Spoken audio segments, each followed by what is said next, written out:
ટાંકી પાસે કાળિયા બીડ પાસે શંકાસ્પદ રીતે ઉભેલ ઈસમને ઝડપી પાડ્યો।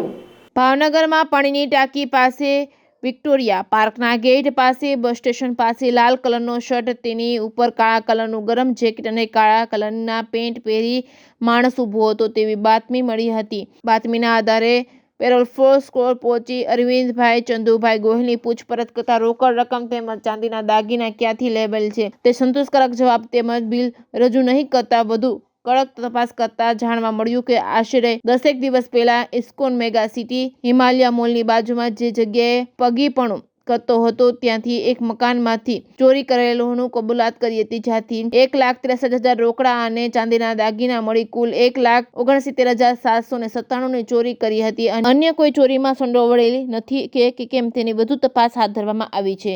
Reporting by Hiren Bhayani, Bhavnagar. ભાવનગર જિલ્લાના પેરોલ ફોલો સ્કોડના ઇન્ચાર્જ કૃણાલ પટેલ અને એમની ટીમને સૂત્રો દ્વારા એવી બાતમી હતી કે કોઈ માણસ પોતાની પાસે રોકડ રૂપિયા અને ચાંદીના દાગીના લઈ એ ડિવિઝન વિસ્તારમાં આવેલી પાણીની ટાંકીની આજુબાજુ આંટા મારે છે।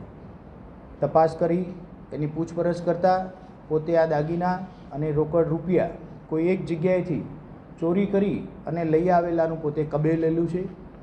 આ અંતર્ગત એ ડિવિઝન પોલીસ સ્ટેશનમાં ગુનો દાખલ થયેલો છે।